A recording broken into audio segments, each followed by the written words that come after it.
नमस्ते दोस्तों, मैं विजय ठक्कर और आप सबका स्वागत करता हूं हमारे एक नए वीकली एनालिसिस वाले वीडियो में। अभी आज के वीडियो में हम लोग डिस्कस करेंगे मार्केट के बारे में, जिसने लास्ट 2-3 हफ्ते से एक अच्छी रिकवरी दिखाई है। अब ये रिकवरी है या मार्केट ने अपना ट्रेंड बदल दिया है, ये हम लोग चेक करेंगे। उसके बाद हम लोग बात करेंगे कुछ ऐसे सेक्टर्स के बारे में जिसने लास्ट वीक में बहुत ही स्ट्रॉन्ग, आप बोल सकते हो कि ब्रेकआउट दिए हैं, और ये सेक्टर्स पे आपका ध्यान जरूर होना चाहिए, क्योंकि अगर यहां से मार्केट आगे जाता है तो there is a high possibility कि यही सेक्टर जो है वो मार्केट को लीड करेंगे। और इन द एंड में आप लोगों के साथ कुछ ऐसे स्टॉक शेयर करूंगा जो वो सेक्टर्स में से ही है बट बहुत ज्यादा स्ट्रॉन्ग है। तो देखो, लास्ट वीक में हमारा जो मतलब मंडे है वो एक गैप डाउन से शुरू हुआ था, और गैप डाउन इसलिए हुआ था क्योंकि ऐसी बात आई थी कि भाई जो सीज फायर हुआ है 90 डेज का यूएस और ईरान के बीच में, उसमें कुछ बातें सही नहीं बन पा रही है। बट वो गैप डाउन ज्यादा सस्टेन नहीं हुआ। उस दिन मार्केट ने एक अच्छा पॉजिटिव क्लोज दिया, इनफैक्ट गैप डाउन होके वो मार्केट पॉजिटिव क्लोज हुआ। और उसके बाद एक दिन हमें छुट्टी थी, और ओवरऑल जो भी दिन मार्केट चालू थे, मार्केट ने बहुत अच्छा परफॉर्म किया। अगर हम लोग देखें तो लास्ट 3 हफ्ते में जब मार्केट ने बॉटम बनाया, वहां से लेके ये वीक के हाई तक निफ्टी ऑलमोस्ट 10% ऊपर आ गया है। और अगर हम पॉइंट वाइज देखें तो 2200 पॉइंट्स ऊपर आ गया है। अगर हम लोग बैंक निफ्टी की बात करें तो बैंक निफ्टी ऑलमोस्ट 14% ऊपर आ गया है। तो ये एक बहुत ही अच्छी बात है, जहां पे हम लोगों को एक साइन मिल रहा है कि मार्केट यहाँ पे एक अच्छा रिवर्सल कर रहा है। और मैं आपको एक बात बताऊं, जब भी मार्केट एक बॉटम से रिवर्सल करता है ना, बहुत सारे लोग उसको मिस कर जाते हैं, क्योंकि जब मार्केट गिर रहा होता है तब हर आदमी ऐसा सोचता है कि और नीचे गिरेगा और नीचे गिरेगा। और वो टाइम पे जनरली सब जगह पे न्यूज़ बहुत खराब होती है, जैसे ये टाइम पे ईरान और इजराइल और यूएस की जो वॉर वाली न्यूज़ थी, क्रूड ऑयल के प्राइस भी बहुत ज़्यादा बढ़ गए थे। हर जगह पे पैनिक होता है, बट ऐसे ही पैनिक में बॉटम बनते हैं। और जब तक पॉजिटिव न्यूज़ आती है तब तक मार्केट एक अच्छे लेवल तक ऊपर आ गया होता है। और फिर जब पॉजिटिव न्यूज़ आती है तब हम ऐसे सोचते हैं कि मार्केट तो अभी बहुत ऊपर आ गया नीचे से, अभी और थोड़ा वेट कर लेते हैं। और ऐसे करते करते वापस से मार्केट एक अच्छे लेवल पे आ जाता है, बट हम हमेशा वेट करते रह जाते हैं।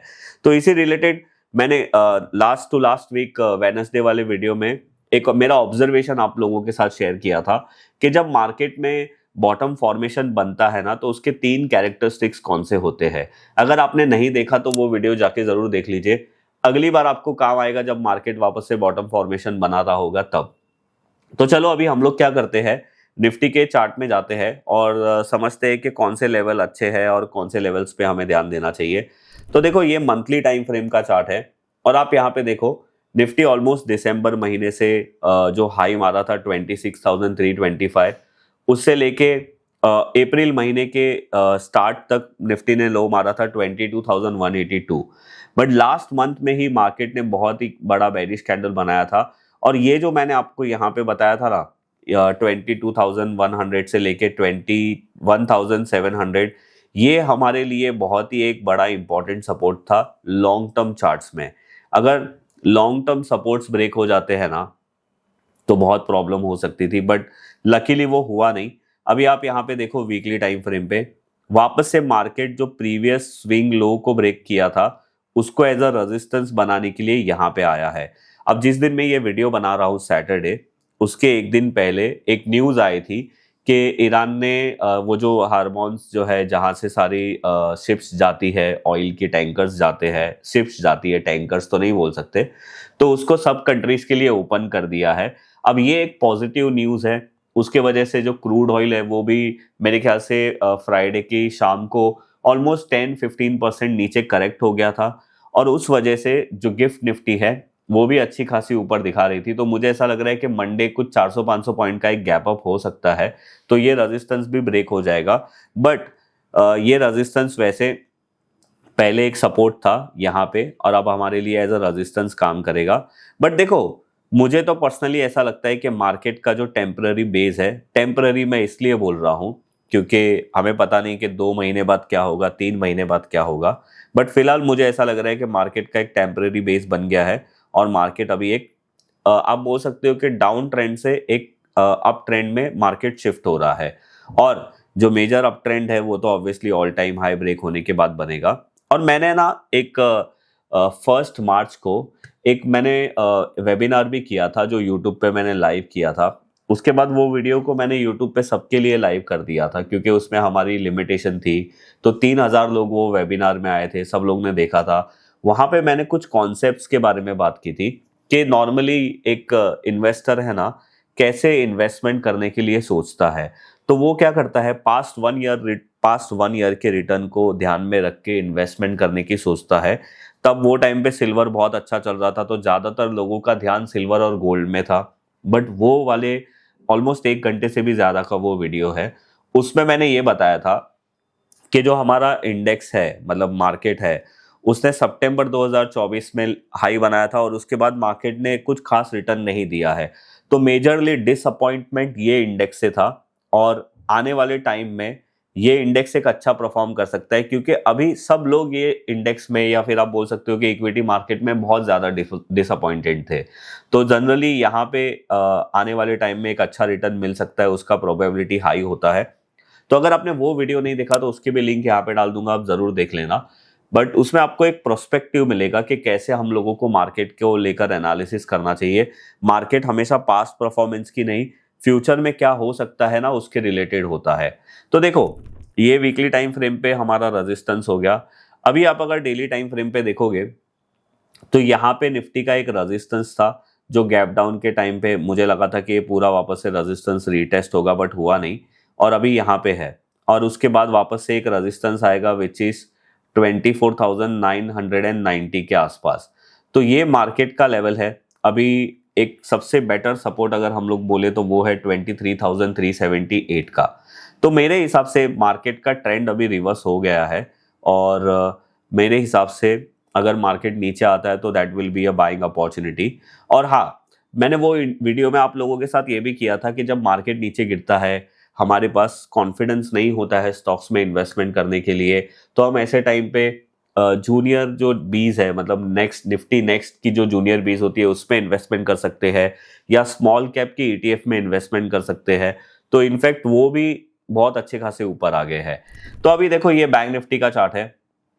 अगर आप देखोगे बैंक निफ्टी का ये मंथली टाइम फ्रेम का चार्ट, तो बैंक निफ्टी में भी एक अच्छी रिकवरी आई है।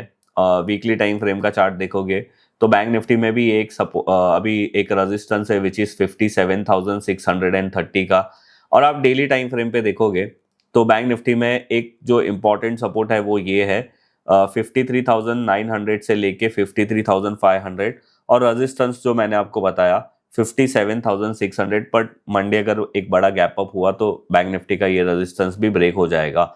बट देखो, ओवरऑल अभी ये सारी चीजें मार्केट में बहुत ही स्ट्रांग लग रही है। अभी हम लोग क्या करते हैं, सेक्टर्स को देखते हैं कि कौन से सेक्टर में अच्छा परफॉर्मेंस हो रहा है लास्ट वीक में। तो आप यहाँ पे देखो, टोटल जो हमारे सेक्टर्स है वो 47 है। और आप यहाँ पे देखो, लास्ट वीक में जो सबसे खराब परफॉर्मेंस दिया है वो है auto sector, transport and logistic, mobility, PSU bank. But last week में जो सबसे आउट परफॉर्मिंग सेक्टर है वो है Nifty capital market, defence, Nifty waves, Nifty internet, Nifty energy. ये सेक्टर्स ने लास्ट वीक में बहुत अच्छा परफॉर्म किया है। इनफैक्ट अगर आप लास्ट मंथ की बात करें तो capital market, Nifty waves, mid and small cap, IT telecom, metal, reality, IT और इंटरनेट, ये सारे सेक्टर्स ने बहुत अच्छा परफॉर्म किया है।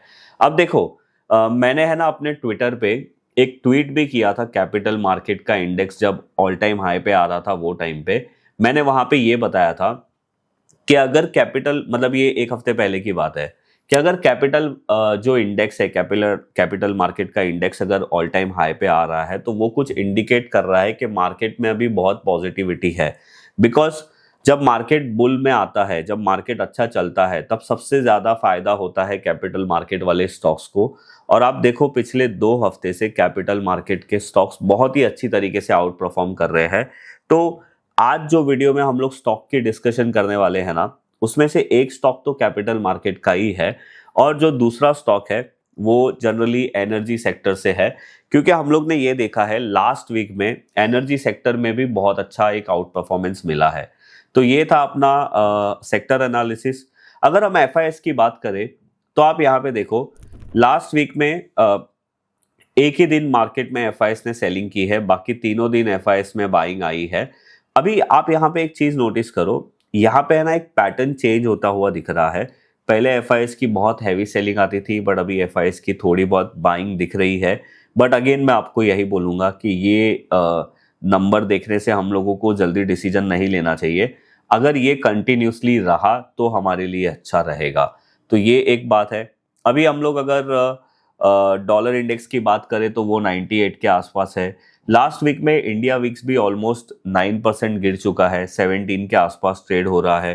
क्रूड ऑयल, जैसे मैंने आपको पहले ही बोला, क्रूड ऑयल भी गिर गया है $82 के आसपास, ऑलमोस्ट 15% का फॉल आया है क्रूड ऑयल में। यूएसडी आईएनआर भी 92.57 के पास ट्रेड कर रहा है। तो यहाँ पे भी थोड़ा सा रूपी स्ट्रांग हुआ है कंपेयर टू डॉलर। 92 के हिसाब से स्ट्रांग तो नहीं बोल सकते, बट हाँ 95 से नीचे आया है तो स्ट्रांग हुआ है बोल सकते हैं। तो ये पूरा हमारा एक सेक्टर हो गया, मार्केट हो गया, इसका एनालिसिस हो गया। अभी हम लोग बात करते हैं स्टॉक्स के ऊपर। तो देखो, स्टॉक्स के पास जाने से पहले मैं आप लोगों को बता दूं कि ये जो निफ्टी कैपिटल मार्केट इंडेक्स है, यहाँ पे देखो, यहाँ पे डेटा कम है क्योंकि ये इंडेक्स का जो डेटा है वो हमारे पास नवंबर 2024 से ही है। तो आप यहाँ पे देखो, कैपिटल मार्केट इंडेक्स जो है ना वो खुद अपने ऑल टाइम हाई को ब्रेक करके बहुत ही स्ट्रॉन्ग तरीके से ऊपर ट्रेड कर रहा है। तो यहाँ पे जितने भी कैपिटल वाले स्टॉक्स है, जैसे बीएससी हो गया, एमसीएक्स हो गया, और भी बहुत सारे स्टॉक्स है, आप उसको देख सकते हो। बट आप यहाँ पे देखो, अगर आप बीएससी का चार्ट देखोगे तो आप यहाँ पे नोटिस करो कि बीएससी में जो मेन ब्रेकआउट है ना वो यहाँ पे आया था 350s के आसपास। उसके बाद वापस से ये स्टॉक ने एक यहाँ पे ब्रेकआउट दिया था, फिर वापस वो ऊपर गया, रीटेस्ट किया, वापस से उसने रिसेंटली यहाँ पे ब्रेकआउट दिया है। तो जनरली इसको जो है ना, जो एक अच्छे ट्रेंड में चलते रहते हैं, उसको मैं स्ट्रॉन्ग स्टॉक बोलता हूं। बट अभी हम लोगों को क्या करना चाहिए, हम लोगों को ऐसे स्टॉक ढूंढने चाहिए जो अभी फ्रेश ब्रेकआउट कर रहे हैं। तो फ्रेश ब्रेकआउट मतलब क्या, कि भाई अभी वो एक नया ब्रेकआउट कर रहे हैं। जैसे बीएससी ने 350 पे किया था, और फिर आप अगर एमसीएक्स का चार्ट देखो, तो अगर आप एमसीएक्स को देखोगे तो अभी मैं आपको पूछूंगा कि एमसीएक्स कौन सी कैटेगरी में आप बोल सकते हो, स्ट्रॉन्ग या फ्रेश। तो देखो, एमसीएक्स अभी कंटिन्यूसली एक अप ट्रेंड में चल रहा है, पर एमसीएक्स का जो फ्रेश ब्रेकआउट है वो 470 और 500 रुपीज के आसपास हुआ था यहाँ पे। तो हम लोगों को ऑब्वियसली ये स्ट्रॉन्ग स्टॉक्स को तो हम लोगों को ध्यान देना ही है। अगर आप स्विंग ट्रेड करते हो तो स्ट्रॉन्ग स्टॉक्स में ही करने चाहिए। बट अगर आप पोजिशनल इन्वेस्टमेंट की बात कर रहे हो तो आप लोगों को फ्रेश ब्रेकआउट्स पे ध्यान देना चाहिए, क्योंकि वहां पे ज्यादा अपॉर्चुनिटी होती है। तो आज का जो हमारा पहला स्टॉक है वो है एंजल वन। अब देखो, एंजल वन का यहाँ पे एक ब्रेकआउट हुआ था, और ये हुआ था 2023 में। उसके बाद ये स्टॉक जो है वो 200 से नॉन स्टॉप आप बोल सकते हो कि 390 तक चला था।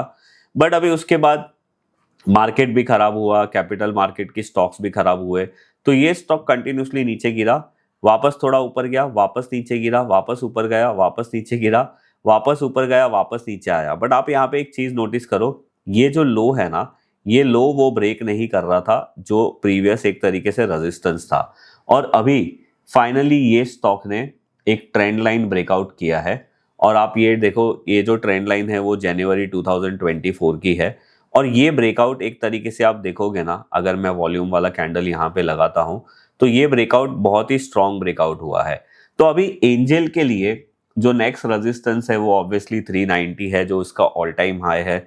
अगर ये 390 ब्रेक करेगा, फिर आपको हमारा सिंपल जो रेंज कैलकुलेशन का मेथड है वो रेंज कैलकुलेशन निकाल के ब्रेकआउट के बाद हमें ऊपर लगा देना है। तो हम लोगों को यहाँ पे दिखेगा कि जो नेक्स्ट रेजिस्टेंस है वो 575 आता है। पर अभी का अगर हम एनालिसिस करें तो एंजल का जो ब्रेकआउट है वो 295 के पास हुआ है।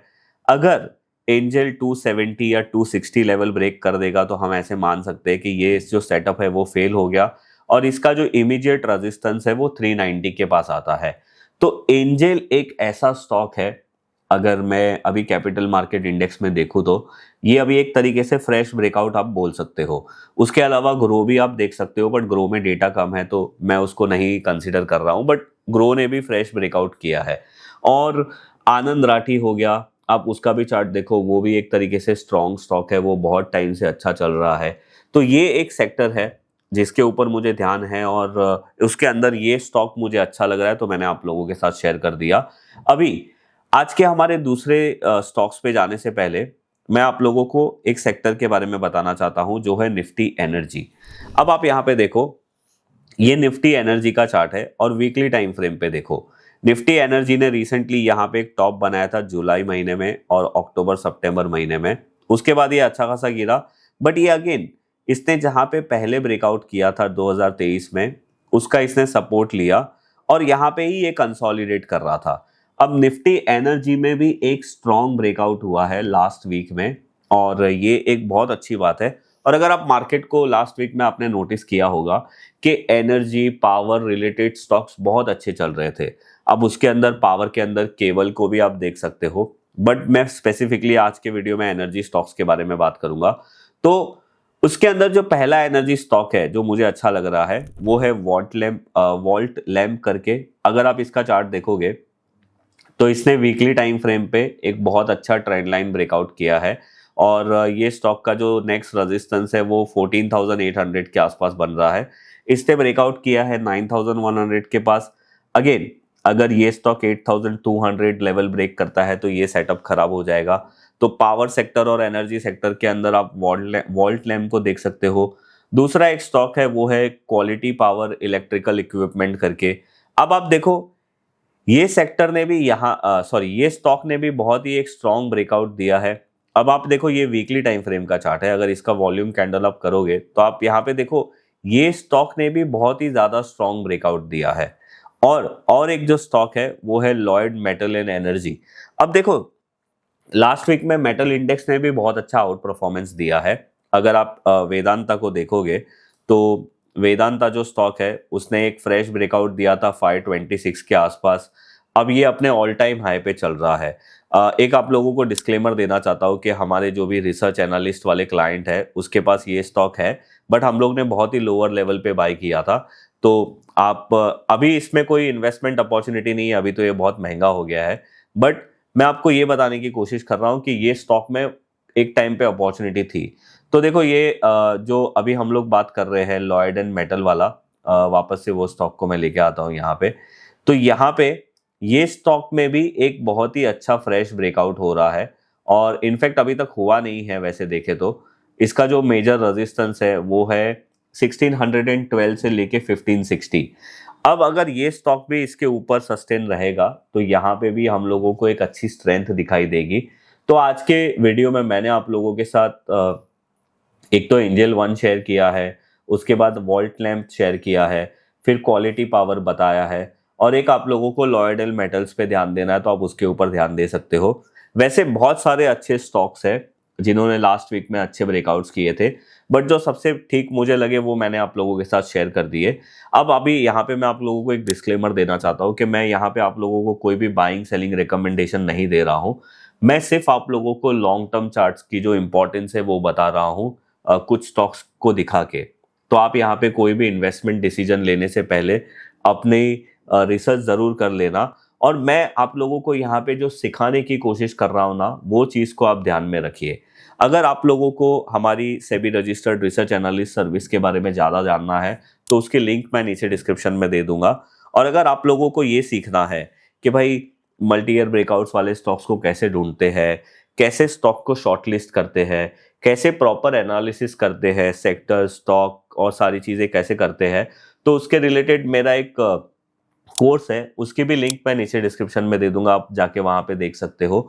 अगर आपने वो कोर्स बाय कर लिया तो आपको ये सारी चीज़ें समझ में आ जाएगी कि मैं कैसे पूरा एनालिसिस करता हूँ और कैसे हम लोग कोई भी ट्रेड इनिशिएट करने के पहले प्लान करना चाहिए। और अगर आप हैदराबाद से हो तो आप 25 तारीख को मैं बेसिकली हैदराबाद आ रहा हूँ, एक दिन का पूरा वर्कशॉप है। तो अगर आप लोगों को उसके लिए रजिस्ट्रेशन करना है तो उसके भी लिंक मैं नीचे डिस्क्रिप्शन में दे दूंगा।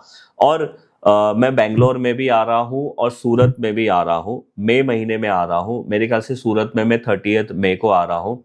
बेंगलोर की डेट्स मुझे याद नहीं है बट मैं यहाँ पे डाल दूंगा स्क्रीन पे।